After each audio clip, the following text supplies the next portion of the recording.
utility lang din nating mako-consider yung Juicin. So now, this is game number 3 between the Barangay and the Agents. Makikita na nga ba natin na magtutuloy-tuloy ang panalo ng Blacklist International, or will the Barangay be able to stop them at their tracks? Mapapansin na natin right now in this game number 3, because for the longest time, ang haba ng pinapakitang galaw ng parehas nating kupunan. Kaya sa pagpasok natin sa game number 3, huwag na tayo magpatagal pa. Kaya naman, casters, enter the Land of Dawn.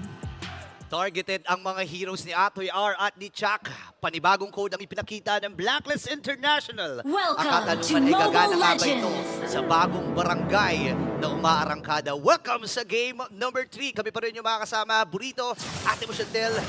Iba ang code na inilabas ngayon ng Blacklist. Oo, iba naman ngayon yung makikita natin para sa ating game number 3. And kanina, no, habang tayo nagmerienda saglit, pinag-usapan natin na parang biglang isang bugso na nabago yung sitwasyon ng ating laban. So, ganun pa ulit ang mangyayari para dito sa ating game. Ayun na, bibit-bitin! Oh, aray ko. Ay, pero napigilan ni Chuck, no? Oh, medyo malaki pa kasi yung kain nung mana or nung mga tawag dito, lantern na ibinibigay ni Haji. Pero kapansin-pansin dito sa lineup ngayon ng Smart Omega, bumalik sila dun sa standard na ginagawa nila no. Chaknu with the setup hero, which is the Minotaur, na meron din namang heal. At least kahit papano may frontline sa kanila. Pero si Perks ay narito rin. Okay, so more on pokes lang muna para dito sa ating dalawang kupunan. Ngayon na binagkat mo na Minotaur. Wait lang. Parang aray. nakakitaan. First blood. Dapat din kay Haji. Mapupunta naman dito sa side of Blacklist via International yung Little Wanderer. But Okir ang makakapatay pala doon kay Haji sa mid kanina. Yan, nadali kagad si Haji dito. Kasi yung first second ni Okir, sobrang kapti talaga. No? Sobrang sakit. And ito yung maganda para sa lineup ng Smart Omega. Mas mabilis yung clear wave nila. Mas mabilis sila makakaikot sa mapa as compared dito sa isang Zushin na continuous kasi yung babad nung nung mga lanterns niya, di ba? Oh, tsaka yung passive din ng Vexana na kapag naka-clear ka ng minion or may napatay ka, sumasabog pa siya. So pag malapit ka dun, pwede kang tamaan anytime. So ngayon na sinabi mo na Minotaur nga yung gamit dito ni Chuck, no? Ganun yung kay Perks ay sa same hero. More on a counter set ba sila? Wait lang, kasi may set dun sa may bottom lane. Lord JM ang makukuha dito ng barangay. Ang daming control na i-expect talaga natin, pero nandito yung control mula sa Blacklist International, pero hindi magtatagumpay ang plano ng mga agents. Pero going back to sa gusto ko sabihin, ang dami kasing control eh. Imaginein mo, di ba, merong 1-2 punch combo. Itong si Atoy R, libre nga din ang nakuha yung turtle. Pero si Jome at si Chakto ay nandito sa may top lane. Atras na rin muna ang itatawag ng Blacklist. Siguro parang ang magiging crucial na lang dito or mahirap para sa side ng Omega is kung paano nila tatamaan or paano nila kukontrahin yung shield nung or yung pangsalag nung hero ni Perks dito. Kasi minsan pag nasa gitna ng teamfight, hindi mo papansin na hindi pala lumulusot yung yung binibitaw mo na linear skill. Oo, 'di ba? Tsaka may mga nagsasabi nga na mas maganda at mas effective na yung Guardian's Reflection na naging Guardian's update Reflection. ngayon. Kasi 'di ba dati naka-shield ka lang, nababalik mo lang, pero ngayon kasi Rekta na. Rekta. Parang naglalaro ng Space Impact. Oo. Dati pala hindi niya nababalik, nasi-shield lang niya. Ngayon na ibabalik na niya kasi sa kalaban. Dati parang i-hit mo pa. Di ba mapuna yung shield mo, mag-red yun sa taas eh. Tas pipili ka ihahampas mo. Oo, dito, pwede mong itutok kung saan mo gusto. Di Kaya ba? natin nasabi na parang Space Impact. So, eto na naman. Nagkakakita na naman dito. Isipin mo, nagbago na talaga yung laban natin kasi kanina, parang kung sino na makakuha ng Lido Wanderer, dito, parehas sila ng pattern. Oo nga eh. Parehas sila ng rotation. Ang ganda ng ikot, no? Kanina nagkasabay sila doon sa may XP lane. Ngayon naman, nauna ata ang Smart Omega rito. Okay, so pipilitin dito ng Blacklist din na madepensaan yung Torre dito sa may top lane. Si Ohet, magiging target nila! At patay dito sa kamay ni Andorio, papasok na rin. Dito yung Eternal Guard para kay Okir. So, nakuha ng Omega yung kanilang gustong bigyan sa may top lane. Nakuha din nila ang 3 kill na kalamangan na meron ang kanilang kupunan. Again, CC wins games. Rank first among all teams in the league with in average crowd control. Ito yung sinasabi ko eh. Mahilig talaga ang Smart Omega sa mga crowd control. Kagaya niyan. Aray ko po. Sakit! Ay! Natamaan, ginamitan ng retry. Ginamitan dito ng mga skills din. Disperse Storm para kay Chuck no kanina. At successfully nga makukuha nila. Grabe yung map awareness na ipinapakita dito ng Omega. Na-destroy talaga eh. The Spear of Destruction, ladies and gentlemen, from BJ. Na-secure yung kill na yon. And ang second turtle naman ay available na rin. So nagsisimula na dito ang Smart Omega at Blacklist International. Sama-sama sila dito. Magpo-flow lang muna ng minions sa may top lane. Itong si Oheb. And i-delay muna ng Smart Omega itong laban sa pagong! Aray-aray ko. Oh, yung mga pa-elepante din dito ni Andorio ay talagang masakit din na talaga. Medyo crucial talaga siya pagdating doon sa bago ka kumuha ng malaking objective. So ito na. naman yung setup play, pero naman ang blast mahanap doon ni Chakno, kaya mabipigilan. Ginamit na ng Eternal Guard para may mag-zone sa mga players dito ng Blacklist. Kaya naman mabilis na makukuha ng Omega yung ating ikalawang turtle for this game. Alam nila na medyo lugi sila doon kasi kung crowd control ang pag-uusapan, ay nagamit na kagad ni Perks yung kanyang Luminum Blast. Meron pa naman siyang charge, yung stun niya na solo, na isa lang ang tatamaan. Kaya lang ang problema kasi, ang dami mong sasaluhin kapag ginamit mo yun, di ba? Andyan yung Earth Shatter, yung Onward mula kay Ato, ay doon pa lang sulit na eh. Tapos ngayon ay meron na siyang Thunder Belt, so additional damage. And stackable na kasi yan. So mas mahirap para sa Blacklist if ever man na makipagsabayan. And speaking of medyo mahihirapan yung Blacklist, kung ito 3.2k gold lead pala dito yung Omega. So parang same pattern nung game number 1. Pero kung mapansin natin, ang difference naman for Blacklist lineup is pagdating doon sa late game, mahirap talaga pagka yung dumedepensa ang katapat mo is Nathan. Tapos nakapag-farm, di ba mararamdaman mo na hindi ka na makalapit eh. Ako, naramdaman din ni Oheb Ayun yung lang. damage wala dito sa mga members from Smart Omega. And gusto ko yung sinasabi mo, yung defense, kumbaga capability ng lineup dito ng Blacklist International, sobrang taas. And kung pag-uusapan natin, yung Magic, medyo mapapa-question ka kasi nga naman, may Zushin sila dito na ticks lang ng damage yung mabibigay ng kanyang, kanyang mga lanterns.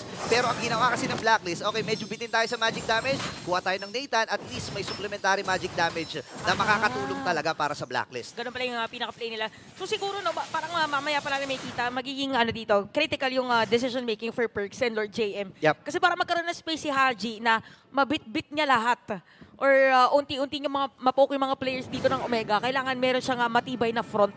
Kasi hindi advisable pag yung Shushin talaga yung ang nasa harap, talagang siyang mabubuhat. Ayun lang, speaking of nabuhat, nagamit na rin yung Purify dun sa may middle lane at madedepensahan pa rin Omega yung Torre dito sa may top lane or not. Biglang nawala si Big J dun sa taas. Nalusaw kagad. Sakto yung flicker penalty zone. Pero pagkakataon na para sa Smart Omega, nakunin ang ikatlong pagong ng laban na ito. Nagulat din si Jome. Ready sana siya makipagsabayan. Natulak na ito si Owen. Pero kasi si Lord JM, available pa pala yung flicker and yung kanyang penalty zone. Pero maganda ang naging palit dito ng Smart Omega kasi nga pagong ang kanilang kinuha ngayon. Mahaba-haba pa ang oras na pwedeng kainin dito ng Smart Omega kasi nga naman yung unang malaking objective na Lord Mamaya pa. mamaya-maya pa. So pagkakataon nila na kumuha muna ng mga trades, kagaya yan si Lord GM, medyo nararamdaman na rin niya yung mga hapdi dito ni Andorio. Oh, grabe mag-poke si Andorio paggamit niya yung Julian, no? Okay, si Perks dito ang pwede yata i-burst na side ng Omega! Saktong-sakto doon sa kamay ni Ryota habang nangyari yun. Top lane, si Jome ay free hit lang at si Haji ay mag-clear na minion sa may middle lane. Hindi ka pa siya tamaan ng Spear of Destruction doon. Again, naka-purify lang yan at alam nila na cooldown yun. Nagamit din yung Crimson Beacon. So yung chance na makatakas mamaya itong si Haji sa pinaplano ng Smart Omega gank, medyo mahirap na talaga. No? Let's take a look at the items. Kaya pala ang sakit na rin ni Jome dito. No? Again, Corrosion Side plus itong Golden Staff going for a DHS or Demon Hunter Sword. Ito na yung Trinity na tinatawag eh. Oo, mamaya-maya ay pwede na siyang sumama talaga pagdating sa teamfight pag may tinamaan din na Spear of Destruction. So, Ayan na naman. Ayun na naman. Papaligiran na naman yata dito mga players ng Blacklist sa may top lane. Habang si Jome ay unti-unti lang na itatry na sirain yung Torre dun sa itaas. Pero Ay! sakit na rin yung damage dito ni Haji. Oo, naging matagumpay ang pag-depensa dito ng Blacklist International. 9-minute mark at ilang segundo, 30 segundo para doon sa unang Lord ng laban na ito. Nagiging maingat na rin ang Smart Omega kasi alam nila na unti-unti na rin nakakabuo ng item din si Oheb.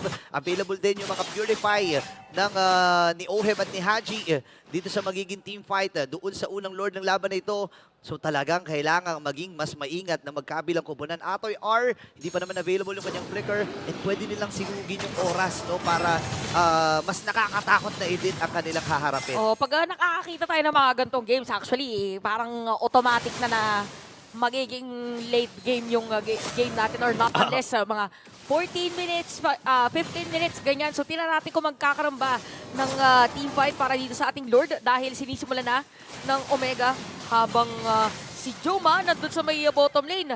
Nagre-ready yatang sumibat anytime at ire-reset muna yung Lord Burrito. Alam nila na si Oheb ay nasa gitna. So 5 ang nakapalibot doon sa Lord mula sa Blacklist International. Habang si Jom kasi, ito yung tropa mong one call away. Pag inaya mo ng mga Saan? ano no? Gagana. Oo, inaya mo ng Saan mga ba? food trip, 'di ba? Eh pupunta ka agad 'yan, 'di ba? Dahil nga doon sa kanyang Spear of Destruction. And yun naman yung magandang naging adjustment no para sa isang Moskov. Naalala ko dati, ang tagal na rin ng panahon na hindi nagagamit yung Moskov, no? Oo, parang nagbago na talagang ihip ng panahon na. At hindi, pero isa lang hindi nagbabago. Ano? Yung Filipino Lord Dance na nakikita natin ngayon, parang nag-start tayo dito 9 minits. At Ayan nandito na! pa rin. Ito na yung setup lane na sinasabi. Number Blast para kay Perks. Isa itatamaan niyo doon at tawagin ng Feather Zone para kay Lord JM. Pero may Ay! siya dito ni Adoryo. Habang sinuot naman, sinuot si Achi. Si Ohe full free hit lang. Pero matatamaan din ng mga players dito ng Omega. Kaya naman double kill para kay Joma. At mapaalis dito si Haji at MP the King. Mukhang this is it. Lord double daw. Sabi ng Smart Omega. Nag-aantayan lang ang Smart Omega ng Blacklist International. Kaya lang mainipin si Atoy R. Inunahan na niya kagad. And alam niya may mga nagtatago doon sa may mga damuhan. At nahuli kagad itong si Perks. Again, balikan natin. We watch the replay. We watch the replay mula sa Infinix. Instant replay. Ayun, inunahan kagad nila. Nagamit yung Luminum Blast. Actually, si Lord JM pala yung inuna niya. Doon sa naging team pa na yun. Kaya lang naging kalat-kalat. Sakto din yung Minoan's Fury for the counter engagement. At ang sakit ni Jom. Ang sakit na ni Big J. Oo, ramdam na natin yung mga naging farm niya or bunga ng kanyang farm. Yeah. O na-harvest na niya yung mga pananim niya kanina doon sa may side lanes. Kaya naman Lord mag-march out niya sa may bottom lane habang Omega ay kakatok dito sa may gitna. So pipilitin yan ng Blacklist na madepensahan. Again, this is just the first Lord para sa ating laban pero na-maximize nila Burrito. Nakasira din na Tori doon sa taas. Naku, delikado ata. Pero meron pa namang aura yung bottom lane turret. Yung base turret nila. Magandang depensa ang pinamalas dito ng Blacklist International. Pero masasabi ko na nasa magandang posisyon ang Smart Omega. Available din yung Minoan's Fury mula kay Chaka. Wala pa naman siyang flicker dito. So, alam ng Blacklist International na pwede tayong bumabate, pwede tayong mga... Kaya lang kasi yung CC. Sila nga yung number 1 sa average CC. At kailangang ingatan ito ng Blacklist kasi kapag may isang nahuli sa kanila, even Lord JM baka hindi makapindot ng attack button yan. Oo, eto nga nakikita natin ngayon. Anong kakaibang item doon sa item ni Chakno Burrito? Oo nga. Okay. May Winter Crown. May Winter Crown. O alam naman natin yung bagong update, yung active ng Winter Crown, di ba? Pwede mo nang gamitin yung ulti mo, pwede mo nang gamitin yung mga skills na meron ka gamit din or kasabay ng Winter Crown. Kunyari Minoan's Fury, alam naman natin na pwedeng pwedeng ma-knock up siya or pwede siyang antayin, no, yung timing doon sa Minoan's Fury. Kaya yan yung mga pang-defense niya, pang-depensa niya. Pang-depensa or pwede ting opensa. Ay, oo, adaptive din yan, di ba? Ano nga ang ginagawa ng Jushin? Ano? Binubuhat yung kalaban. What if bait pala? What if gusto nila na parang, sige kahit sino na, bigyan nyo na kasi may damage naman na dito si Oheb or kaya pitikin na lang dito ni MP the King. What if pagka lalim ni Chakno, tsaka siya magmiminowan, tas diretso Winter Crown or bahala na siya kung paano niya pipindutin yung Infinix niya. Oh, alam naman na natin kung paano pumipindot yan, di ba? Ang dami mga pinauso niyan dati. Di ba yung mga mga Kufra play niya, di ba? Talagang tumatak yan. At makikita natin na dito na-highlight, no, yung mga kapitan na meron tayo ngayon. Total na pag-usapan natin, Chakno at Haji na nag-step up din, no? Lalo na para sa Smart Omega na walang nag-i-expect talaga even sa social media. No? Walang nag-i-expect sa Smart Omega na magiging ganito kaganda ang magiging run nila. Lalo na dito sa earlier na weeks na dumaan. And si Haji dumaan din naman sa struggle. No? Hanggang ngayon, buti na lang nag-stick na rin sila doon sa major role talaga ni Haji, which is sa mid. Parang ano na to, pagaling nga mag-adjust pagdating dun sa team fight. At Ayan mabilis na makukuha dito. Ayun na yung Ayan, Winter Crown na ayan na. sinasabi pero nabantayan. Aray, Dito na ko. Blacklist. Andori pa na makakakuha dito ng Lord. Si Jom! Lord JM magiging Si target Jom! nila habang si Jom nandun na sa may bottom lane. Nandito na sa may bottom lane at nakasama na nga sa teamfight bigla. Killing spree na para dito kay Big J and MP the King.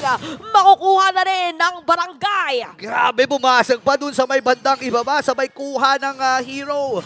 Mula sa Blacklist International, pumano na ng 10,000 kalamangan ng Smart Omega at hawak pa nila itong level 2 na Lord. Masusubukan talaga ang katatagan ng mga agents. Paano sila didepensa dito? 10 seconds, aabot naman ang 5 miyembro dito ng Blacklist International. Pero kasi kasama nila ang pinakamatibay na 6-man na pwedeng hanapin dito ng Smart Omega, which is yung Luminous na Lord na dumadamba. At masakit na rin yung damage niya. Aray. Speaking of damage, yung sakit Oo, na rin ha. bigla nangalahati ang buhay ng moment na yun. So masira na nga successfully yung Torre dito sa may top lane. Again, mag-flow yung Lord dun sa may bottom lane. Inaabangan at inaantay ng Omega yung kanilang minion dun sa may middle lane. Pero nandito ang Blacklist at kompleto para dumepensa. Nakita ni MP the King si Jom. Pero more on focus lang. Hinanap lang kung nasaan. Okay, alam na ata nila dito si OMA umaatras din. Kasama na nila yung Lord habang sa gitnang bahagi naman! At dito na nga natin ngayon, pumasok na si Chanto at si Novus Fury. Habang mga players dito ng Blacklist ay mapipilitan ng And double malis. ba? Ginamit na nga dito yung pag-free hit dun sa may base, pero Yotin's gonna be down. At Dori mawala ng Immortality and that is it. Sa haba